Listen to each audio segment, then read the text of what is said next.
aqueles que nos assistem pela internet, que Deus abençoe a sua vida, que a mesma unção que está aqui nesse ambiente profético possa alcançar sua vida em casa, no trabalho, enquanto você está se deslocando de um lugar ao outro e ouvindo essa mensagem, que o Espírito Santo te surpreenda de uma forma sobrenatural. Bem, eu quero reforçar duas coisas. Primeiro, que amanhã nós temos o nosso Lidere, e o Lidere é a reunião mais importante do nosso mês para toda a liderança. Então, como já foi mencionado aqui nas comunicações, líderes de hub, líderes aprendizes, anfitriões, líderes de rede, coordenadores, pastores, ministros, líderes de uma banda, líderes de algum setor, de algum grupo. Esse encontro é para você, e eu quero te encontrar aqui, porque eu creio que aquilo que Deus colocou no nosso coração tem muito a ver com os nossos próximos meses desse ano. Então, chegue cedo para fazer o seu credenciamento, e a gente também tem um tempo aí de comunhão, e juntos nós podermos buscar ao Senhor. E aí um recado também a todos os homens. Nesta quinta-feira eu vou ter a honra de receber aqui o pastor Júnior Batista, um grande homem de Deus da Igreja Mais de Cristo em Florianópolis. Então eu quero te incentivar a não vir sozinho. Chame pelo menos 3 a 5 amigos, pessoas que você trabalha, conhecidos, para a gente fazer desta próxima quinta uma quinta poderosa só para homens, amém? O tema da mensagem de hoje eu dei como título: a fórmula da fraqueza ao triunfo. Eu quero te entregar a minha fórmula, aquilo que eu uso quando estou fraco, porque todos nós passamos por fraquezas, sim ou não? Todos nós passamos por momentos onde nós precisamos de um Deus poderoso para nos fazer transicionar da nossa fraqueza para o triunfo. Eu acredito muito que ao final dessa mensagem, se você tiver de coração aberto e receber essa palavra, essa fórmula, ela vai se aplicar em qualquer momento de fraqueza que pode surgir na sua trajetória de fé. Talvez a fraqueza, ela está nesta estação da sua vida, ou esteve no passado. Quem sabe ela pode aparecer a qualquer momento, mas quando você aplicar essa fórmula, eu creio que você vai transicionar da fraqueza para o triunfo. Nós acabamos de ter um tempo de adoração a Deus, músicas novas, canções que nos faz ter mais fé no coração. Nós adoramos a Deus e a gente procurou entregar o que nós temos de melhor, os nossos melhores louvores, as nossas melhores canções, a nossa melhor expressão de adoração. Levantamos as nossas mãos, cantamos, nos movemos, demos liberdade ao Espírito Santo. Mas tem uma coisa que é muito poderosa em todo período de adoração, que é o louvor que você dá a Deus, é sempre proporcional à consciência do inferno que Ele te tirou.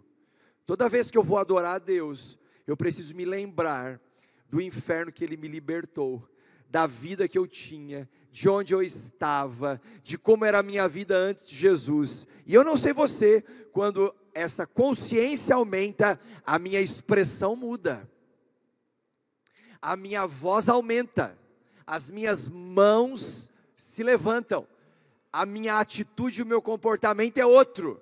Por quê? Porque é proporcional à minha consciência do inferno que Ele me tirou. Quando eu tinha em torno dos 15 anos, eu estava numa sexta-feira de carnaval, antes de conhecer Jesus, com 4 dias programado de muita festa, e de repente eu estou andando junto com meu amigo, e eu esbarro descalço meu pé no calcanhar dele, e o meu dedo minguinho faz assim, ó. Quando eu olho, eu falo assim, quebrei o dedo. Falei, meu Deus, sexta-feira de carnaval, quebrar o dedo, que isso, o que eu vou fazer agora? E aí eu fui com o pé mancando até o hospital, cheguei lá e falei, doutor, resolve meu minguinho, eu tenho 4 dias pela frente, está tudo programado, entre um choro de dor e uma frustração pela programação. Ele começa então a enfaixar o meu dedo mindinho, e ele vai colocando para o lugar, tipo assim, dá um jeito nesse negócio, que eu tenho 4 noites pela frente. Então ele vai empurrando e coloca a faixa, uma tala, e saiu do hospital assim, porque, não, eu não posso perder, hoje é sexta-feira de carnaval, e passei na sexta, no sábado, no domingo, na segunda e na terça, lá estava eu, um pé só, 4 dias, meu Deus, quando eu lembro disso, e eu venho para um culto como esse, meu Deus, a minha adoração tem que mudar, porque se eu conseguir, com um pé só, pular 4 dias de carnaval, sem Jesus, com o dedo quebrado, o que eu posso fazer num domingo à noite como esse, lavado e remido pelo sangue do Cordeiro, diante do trono da graça, adorando aquele que vive e reina para sempre, Jesus Cristo de Nazaré. Aí tem gente que vem para a igreja, porque Ele vive, posso crer no... aí vai olhando no celular, amanhã, porque Ele vive. Ele não sabe se vive, se não vive.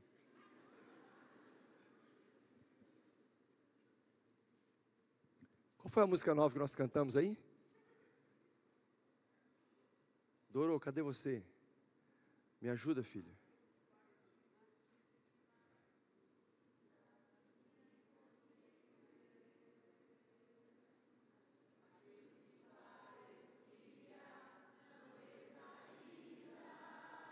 Me ajuda aí, Bruno. Fica em pé aí, Bruno.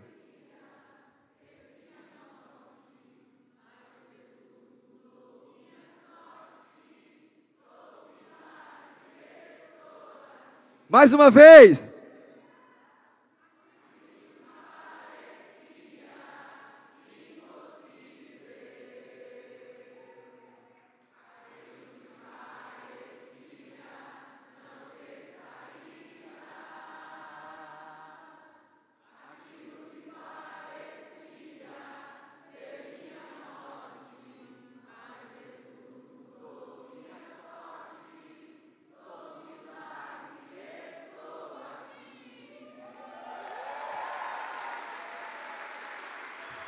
Eu sou um milagre, e eu estou aqui. É por isso que o Salmo 103, versos 1 e 2 diz: bendiga o Senhor a minha alma, bendiga o Senhor todo o meu ser, bendiga o Senhor a minha alma, não esqueça nenhuma de suas bênçãos, nenhuma. Eu não posso esquecer do que Ele já fez. Então hoje, a minha oração é que Ele nos dê a consciência do desenho que Ele projetou para o nosso futuro. Eu preciso que você saiba que esse desenho é um desenho de muito triunfo. Você não nasceu para perder. Você não nasceu para fracassar. Você não nasceu para ser uma derrota. Você nasceu para triunfar em fé. Aleluia! Diante desse desenho, a gente não tem outra alternativa a não ser: eu me rendo. Eu me rendo. Porque o céu está em operação, e quando o céu começa algo, não tem inferno, não tem diabo, não tem Jezabel, não tem Acabe, não tem demônios, não tem circunstância, não tem mal que pare. E o céu começou algo na sua vida, o céu começou algo novo na sua casa. Leia comigo 1 Reis capítulo 19, versos 1 ao 8, 1 Reis capítulo 19, versos 1 ao 8, diz assim: ora, Acabe contou a Jezabel, só para contextualizar, Acabe era rei, Jezabel sua esposa. Então Acabe contou a Jezabel tudo o que Elias tinha feito e como havia matado todos aqueles profetas à espada. Por isso Jezabel mandou um mensageiro a Elias para dizer-lhe que os deuses me castiguem com todo rigor, se amanhã, nesta hora, eu não fizer com a sua vida tudo o que você fez com a deles. Elias teve medo e fugiu para salvar a vida. Em Berseba de Judá ele deixou o seu servo, entrou no deserto, caminhando um dia, chegou a um pé de giesta, sentou-se debaixo dele e orou, pedindo a morte. Já tive o bastante, Senhor, tira a minha vida, não sou melhor do que os meus antepassados. Depois se deitou debaixo da árvore e dormiu. De repente um anjo tocou nele e disse: levante-se e coma. Elias olhou ao redor, e ali junto à sua cabeça havia um pão assado sobre brasas quentes e um jarro de água. Ele comeu, bebeu e deitou-se de novo. O anjo do Senhor voltou, tocou nele e disse: levante-se e coma, pois a sua viagem será muito longa. Então ele se levantou, comeu e bebeu. Fortalecido com aquela comida, viajou 40 dias e 40 noites, até chegar a Horebe, o monte de Deus.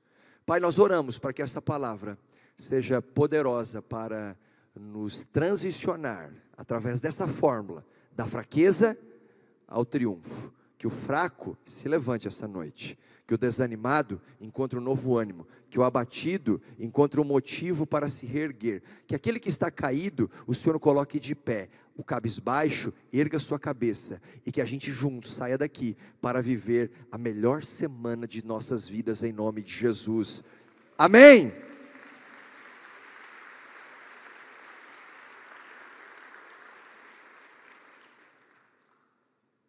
Acabou de chegar um WhatsApp para Elias, enviado por Jezabel,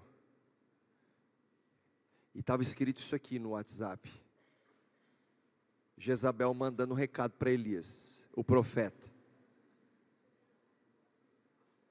avisa ele, em 24 horas, Elias está morto. Tem gente que está vindo para um culto como esse, com essa sentença: em 24 horas, eu acabo com a sua vida. Em 24 horas, sua família será destruída. Em 24 horas, seu negócio vai falir. Em 24 horas, seu filho vai estar perdido. Em 24 horas, sua saúde não vai ter mais jeito. Em 24 horas, você será traído. Em 24 horas, vão virar as costas para você. Em 24 horas, será o momento da sua maior frustração. E assim tem vivido muitos homens e mulheres de Deus, como o profeta Elias, recebendo uma sentença, uma ameaça, talvez não para 24 horas, mas para a semana, para o segundo semestre, para 2024, e esta mensagem chega com uma força descomunal, com um único intuito: enfraquecer os filhos de Deus. Todos nós já passamos, ou estamos passando, ou ainda passaremos, por momentos de fraquezas, na nossa caminhada da fé. Já nos sentimos fracos para orar, sim ou não?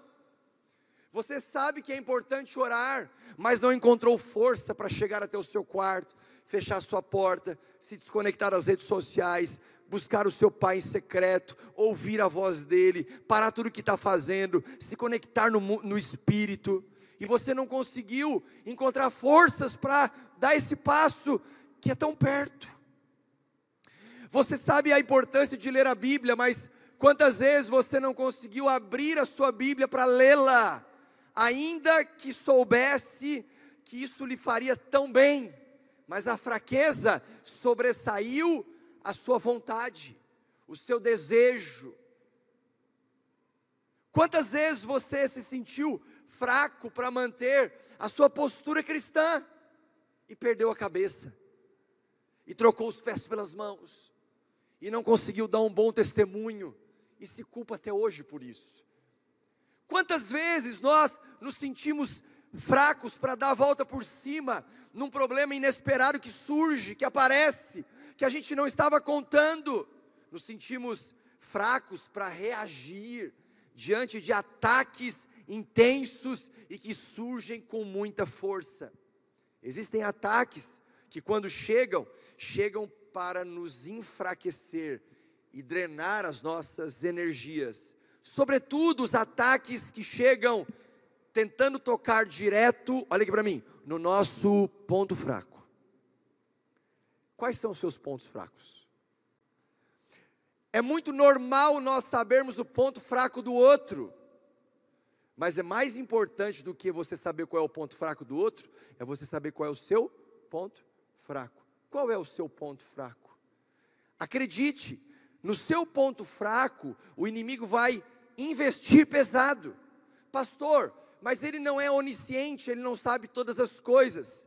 Mas ele vai te testando, ele vai jogando uma isca. Então, se ele percebe que aquela seta ou aquele dardo inflamado do maligno capturou a sua atenção, tomou conta da sua mente, desceu ao seu coração, isso te levou a ter uma postura que deu pistas para ele, de que aquele é o seu ponto fraco, ele entendeu como ele vai, ou aonde ele vai continuar investindo.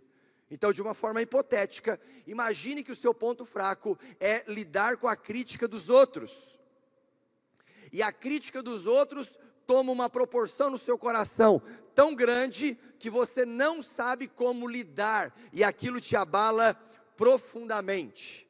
Você precisa aprender uma fórmula que vai te ajudar a sair desta fraqueza, de um ataque no seu ponto fraco, até triunfar naquela área. E aqui tem uma chave: as pessoas só terão sobre mim o poder que eu mesmo der a elas. Então veja, se crítica é um ponto fraco que me pega desprevenido, eu só vou dar àquela crítica a importância que isso deve ter na minha vida. Qual é? Nenhuma. Porque tudo é uma questão de opinião. Não é porque essa crítica vem que ela se torna uma verdade sobre a sua vida. Qual é o seu ponto fraco?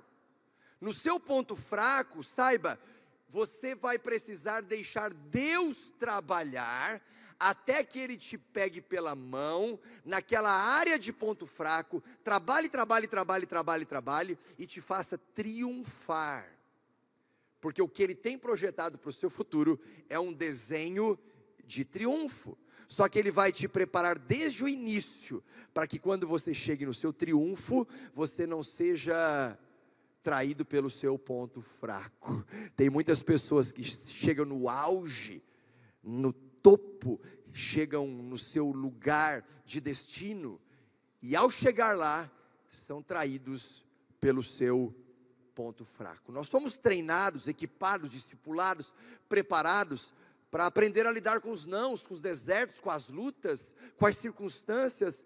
Mas e quando o triunfo chega? E quando a porta se abre? E quando o caminho fica completamente escancarado? Você olha para a vida de Elias e você vai ver um grande profeta, usado por Deus, ungido por Deus, com um manto de autoridade. Ele tinha acabado de derrotar 450 profetas de Baal e 400 profetas de Azerá, e ele estava vindo de uma temporada de profunda vitória, de grande triunfo, mas de repente Jezabel pega Elias no ponto fraco. E qual que era o ponto fraco de Elias? O medo. Quem sabe o seu ponto fraco não é a crítica. Por outro lado, o medo está te paralisando. Mas ao olhar para trás, não esqueça de nenhuma das bênçãos do Senhor, de onde Ele te tirou, o que Ele já fez, como Ele te resgatou, quem era você sem Jesus, que você hoje é lavado e remido pelo sangue do Cordeiro. Então não deixe com que o medo te paralise, porque você nasceu para triunfar.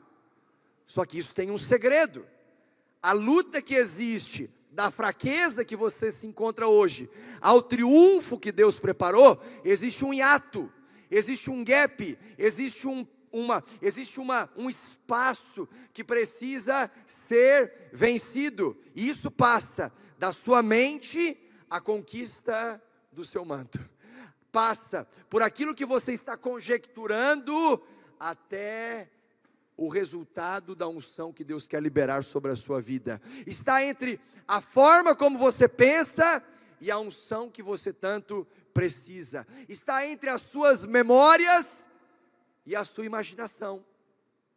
Elias foi um homem de grandes memórias, usado por Deus para alimentar a viúva de Sarepta. Elias foi um homem usado por Deus para ressuscitar o filho da viúva.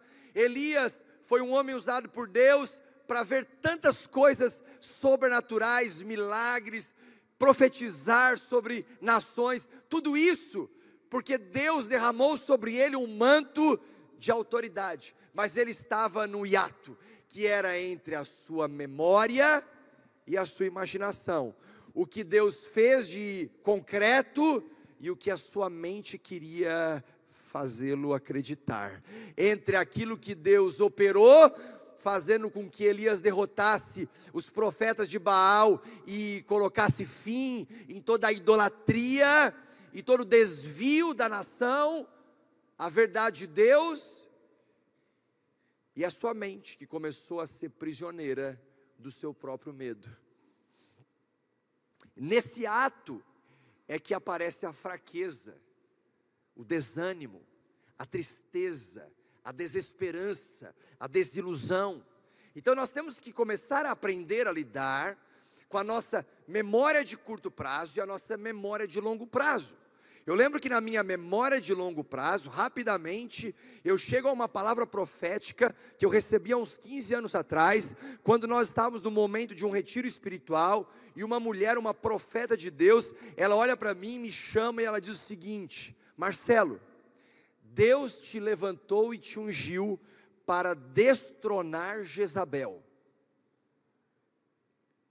Ao mesmo tempo que eu estava dando um glória a Deus, eu sabia que Jezabel age por intimidação, ameaça e manipulação.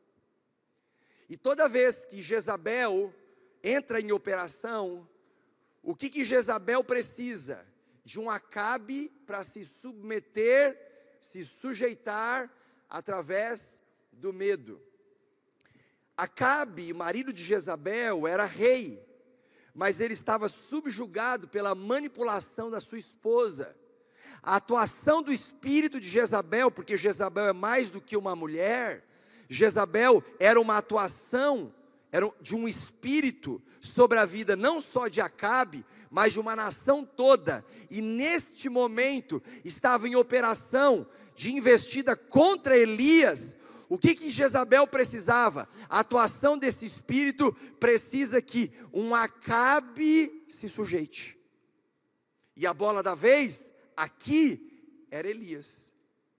Elias intimidado, Elias amedrontado, ele não estava puxando na sua memória de longo prazo tudo que Deus já tinha feito. Ele tinha acabado de sair de um período de grande vitória. Por que é importante puxarmos na nossa memória de longo prazo? Porque Deus já nos deu tantas palavras, Deus já te deu tantas experiências, Deus já te apontou tanto destino, Deus já te deu um desenho de futuro que tem a ver com triunfo, mas na nossa memória de curto prazo, nós seguidamente passamos por outras circunstâncias que quer nos fazer esquecermos daquilo que o Senhor já fez, já operou, já libertou, já transformou, e a gente começa então a conjecturar, e aqui entra uma outra chave: a minha vida não vai mudar sem antes mudar a minha maneira de pensar, a sua vida não vai mudar sem antes você transicionar daquilo que você está pensando para a unção que você está buscando. Quem está buscando uma nova unção de Deus aqui? Eu preciso de uma nova unção de Deus. Eu preciso de uma nova unção de Deus para esse novo tempo que Ele está abrindo. Eu preciso de uma nova unção de Deus para viver com esse novo manto de autoridade que Ele tem para esta nova estação que Ele está liberando. Vamos voltar à hipótese de que a crítica seja o seu ponto fraco. Normalmente uma pessoa cuja crítica é seu ponto fraco, ela começa a ir em busca do quê? De elogios. Então veja, se você viver pelos elogios dos homens, morrerá pelas críticas deles. Eu vou repetir: se você vive em busca do elogio dos homens, você vai morrer pela crítica deles, porque as pessoas só terão sobre você o poder que você mesmo der a elas. Então, meu irmão, se você entendeu que não deve ficar com a glória de Deus, que ela é para Deus, porque Deus não divide a sua glória com ninguém. Você foi bem no seu trabalho, a glória de quem é sua? Não é de Deus. Você prosperou, a glória de quem é sua? Não é de Deus. Você casou bem, tem uma família maravilhosa, a glória de quem é sua, porque você é bom? Não é de Deus. Você está fazendo você está servindo no ministério, você está fluindo, você está frutificando, a glória é sua? Não, a glória é de Deus. Então, se você não fica com a glória, por que você vai ficar com as críticas? Aqui é uma chave. Agora, se você fica com a glória, então já pega a crítica no pacote também. É desse jeito. Não fica com a glória, não fica com a crítica. Ficou com a glória, pega a crítica também. Porque o reino espiritual é um reino de legalidades. É natural na nossa caminhada da fé a gente passar por esses picos de fraqueza. Volte de novo comigo para 1 Reis, capítulo 19, verso 2, e aqui eu começo a te dar os ingredientes dessa fórmula. Essa fórmula é como se nós estivéssemos aqui juntos, nos preparando para fazer um bolo, e cada um vai trazendo os seus ingredientes, e a gente começa a preparar esse bolo, mistura, bota no forno, bota para cozinhar, ele cresce, e daqui a pouco, depois que ele está todo pronto, nós vamos saborear. Então essa fórmula, ela tem a ver com ingredientes que nós vamos adicionando à nossa vida, para que o resultado final nos dê uma recompensa maravilhosa, onde a gente possa usufruir da transição da fraqueza para o triunfo. Quem está me entendendo aqui? 1 Reis 19, 2 diz: por isso Jezabel mandou um mensageiro a Elias para dizer-lhe, que os deuses me castiguem com todo rigor, se amanhã nesta hora eu não fizer com a sua vida, o que você fez com a vida deles. Essa era a sentença sobre Elias. Pegou ele no ponto fraco, botou Elias na lona. Então aqui nós temos que encontrar uma fórmula. Eu quero te entregar essa fórmula que tem funcionado para mim, e eu acredito que pode também funcionar para você. A primeira coisa que você tem que adicionar como ingrediente, talvez o primeiro deles, para que essa fórmula funcione, é que você adicione cada vez mais convicção. Coloca para mim, convicção. Eu vou falar sobre convicção, declaração, reação e rendição. O primeiro ingrediente dessa fórmula é convicção. 1 Reis capítulo 19, verso 3 diz: Elias teve medo e fugiu para salvar a vida. Em Berseba de Judá, ele deixou o seu servo. A fuga de Elias, o medo de Elias era legítimo, ele não era fake, ele não estava inventando, ele não estava querendo aparecer. A ameaça foi um ponto que de fato desestabilizou Elias. E essa autoridade espiritual que ele tanto carregava, vindo de uma vitória recente contra os 450 profetas de Baal, os 400 de Aserá, chegou a um ponto que falou mais alto o seu medo do que a sua convicção de tudo que Deus já havia feito. E isso minou a sua fé. Então escute, quando as convicções são abaladas, profetas se tornam fugitivos. Todo o intuito da operação do espírito de Jezabel na igreja é calar a voz profética. Quando a igreja tem a sua voz profética calada, aonde não denuncia mais o pecado, aonde não aponta mais o destino, aonde não projeta mais o futuro, quando a voz profética da igreja é calada, profetas saem correndo como fugitivos. É o que Elias estava fazendo. Ele vinha de um período de triunfo, mas o medo tomou conta como seu ponto fraco, e ele entrou numa grande crise. Escute, a crise da geração atual não é uma crise ideológica. A maior crise da geração atual não é política, não é de partidos. A maior crise da geração atual não é econômica, não é ideológica, ela é de convicções. A maior crise da geração atual é uma crise de convicções. Por exemplo, deixa eu te dar uma explanação sobre convicções. O que nós acreditamos é muito mais importante do que o que nós fazemos. Tem muita gente que está fazendo muitas coisas para Deus, sem Deus. Eu posso estar aqui, e não estou em nome de Jesus, mas eu poderia estar aqui pregando sobre Deus, sem ter Deus. Isso é chocante. Eu posso estar fazendo coisas para Deus, com a minha convicção minada. Eu posso estar servindo no ministério, sem convicção. Eu posso estar discipulando pessoas, eu posso estar com a minha Bíblia na mão, com as minhas mãos levantadas, e não ter convicção. O que nós precisamos hoje, é adicionar mais convicção. A propósito, qualquer crença, qualquer convicção, que não tenha esperança de futuro, está sob a influência de uma mentira. Então quando você olha para a vida de Elias, que recebe o WhatsApp de Jezabel dizendo, em 24 horas Elias estará morto, e o que ele quis de fato morrer, a sua convicção foi minada, e porque a sua convicção foi minada, ele perdeu a esperança de futuro. Ele perdeu a esperança de futuro, porque ele estava debaixo de uma palavra de mentira. Toda vez que você está sem esperança do amanhã, é porque você está influenciado por uma mentira de Jezabel. Isso tem a ver com o seu casamento, com a sua família, com o seu negócio, com as suas finanças, com a sua saúde e assim por diante. Mas nós estamos aqui para desfazer todo acordo com Satanás. Nós vamos desfazer hoje o acordo com o medo. Nós vamos desfazer hoje o acordo com o pecado. Nós vamos desfazer hoje o acordo com o desânimo. Nós vamos fazer hoje nós vamos entrar em desacordo hoje. Nós vamos quebrar o acordo com toda crítica, com toda fraqueza, com toda letargia espiritual. Aleluia! Romanos capítulo 8, verso 31 diz, que diremos pois diante dessas coisas?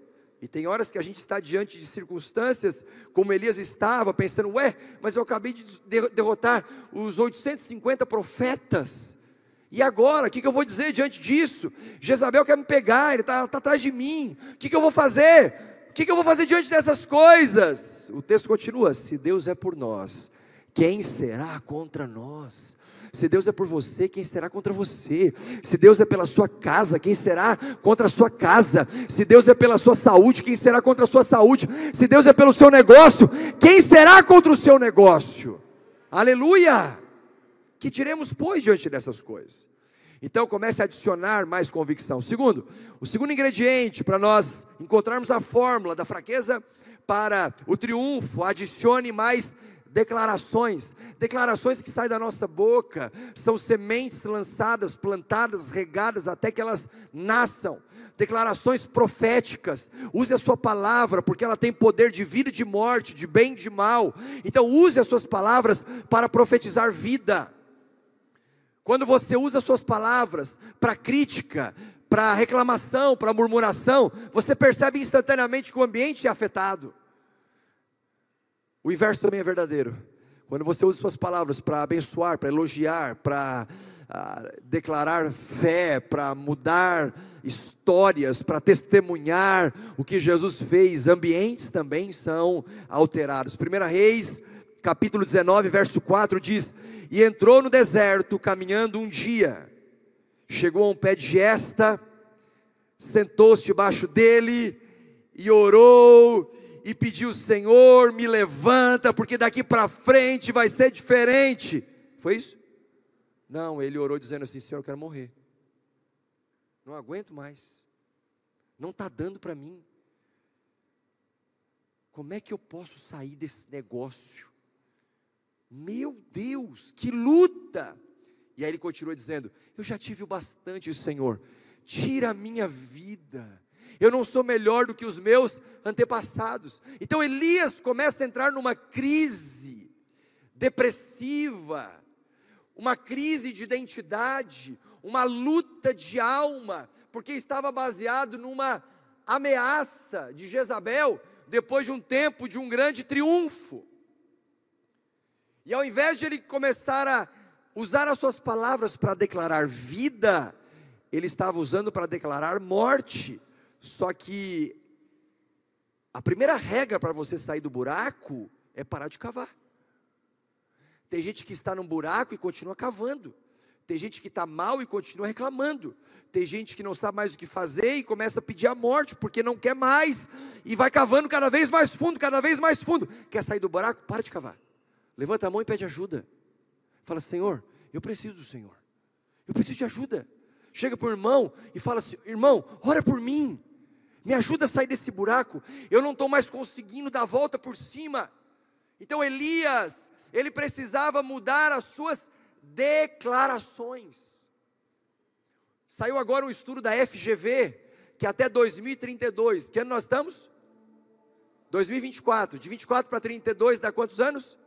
8, daqui 8 anos, a nação brasileira será maioria evangélica, 51%, em 8 anos, o Brasil será predominantemente cristão evangélico. Mas veja, a métrica da igreja de hoje, ela é mensurada por pessoas que se reúnem no domingo, mas o céu é diferente. A métrica do céu é o pai que é transformado no domingo, e ele revela isso na sua casa ao sair da igreja. É o chefe que sai do culto e chega lá na empresa e dá um bom testemunho. Então não é só encher a igreja de pessoas, porque isso não é uma tarefa tão difícil, mas é encher as pessoas de Cristo,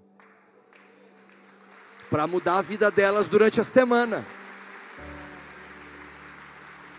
Não adianta nós sermos uma nação, daqui 8 anos, de 51% de cristão evangélico, mas que é como um grande lago, longo e raso.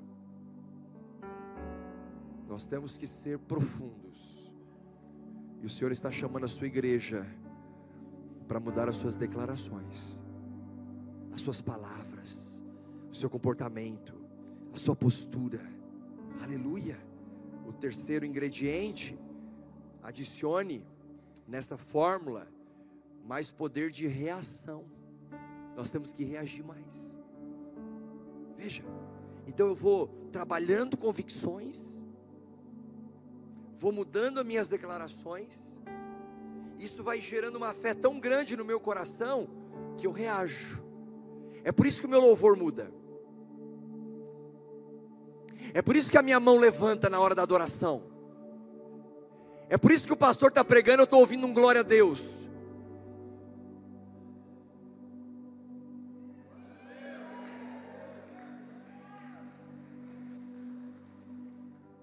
Obrigado pelos 3 aí. É por isso. Porque eu vou reagindo.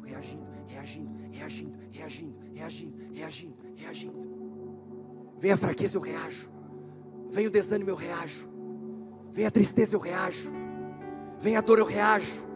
Vem a luta, eu reajo. Vem o deserto, eu reajo. Vem a crítica, eu reajo. 1 Reis 19, 5 e 6. Depois se deitou debaixo da árvore e dormiu. De repente um anjo tocou nele e disse: levante-se e coma. Elias olhou ao redor, e ali junto à sua cabeça havia um pão assado sobre brasas quentes, e um jarro de água. Ele comeu, bebeu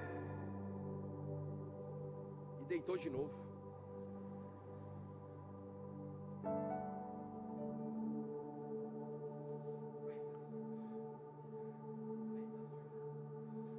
Então vem para o culto, louva a Deus, adora, gosta da música, acha tudo lindo, e chega em casa e deita de novo.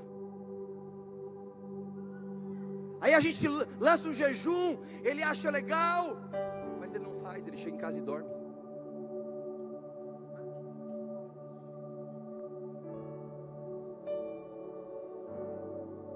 E ele vai dormindo. A igreja precisa reagir. Aonde está a igreja que reage? Aonde está a igreja que reage? Aonde está a igreja que reage?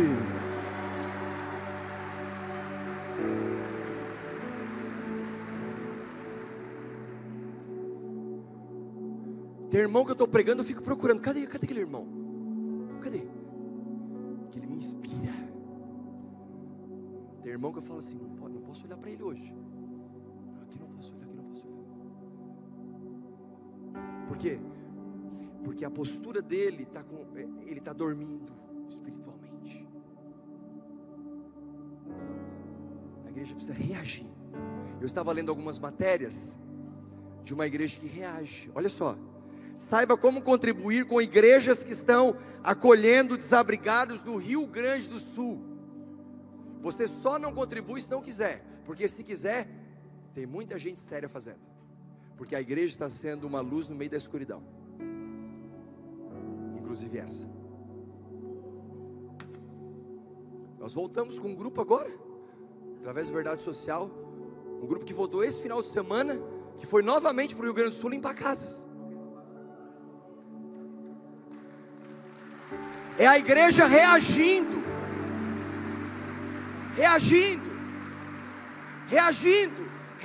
no caos. Olha uma outra matéria que saiu. 140 alunos aceitam Jesus após evangelismo em colégio de Goiânia.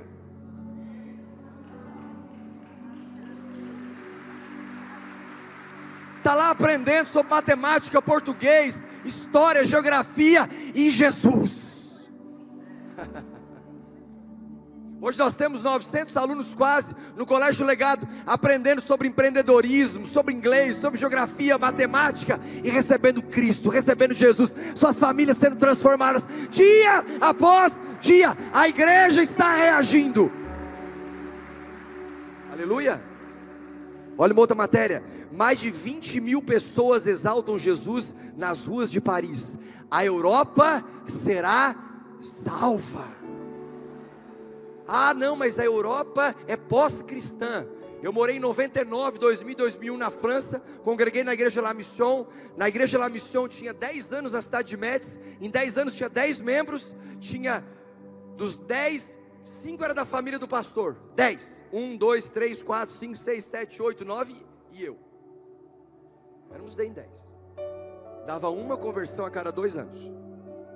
Uma conversão a cada 2 anos. A gente tem todo domingo aqui 50, 60, 70, 80 pessoas entregando sua vida a Jesus. Aqui, só aqui. Na Europa, a igreja está reagindo.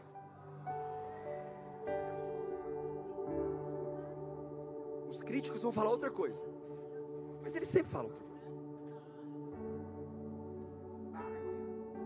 Mais de 60 mil pessoas se reúnem para exaltar Jesus ao ar livre. Sabe aonde? Na Holanda. Você vai na Holanda, as praças são cheias para uso de drogas, tudo liberado. Lá na Holanda, 60 mil pessoas se reúnem ao ar livre para exaltar a Jesus, porque a igreja está reagindo. Aleluia. Avivamento, mais de 12 mil pessoas são batizadas em 2 dias na Califórnia. 12 mil pessoas. Acabei de voltar do Vale do Silício. Lá você faz assim, ó, sente cheiro de dinheiro. E as pessoas estão sedentas por Cristo, porque a igreja está reagindo. Onde está a igreja que vai reagir? E eu termino com o último ingrediente dessa fórmula. Primeiro, convicção. Segundo, declaração. Terceiro, reação. E para você viver um grande triunfo, a rendição. Depois de tudo isso, nesse ato, entre o que você pensa e o manto que você precisa, o Senhor espera uma coisa de você: Senhor, eu me rendo. Sabe por que nós levantamos as nossas mãos na hora da adoração? Porque esse sinal é um sinal de rendição. Nos ajoelhamos como sinal de rendição, mas nos levantamos com mãos erguidas dizendo: tá bom, eu estou pego, pelo poder do Espírito Santo. Não sou eu mais não sou mais eu quem vivo. Cristo vive em mim. Porque Cristo em mim é a esperança da glória. 1 Reis 19:8.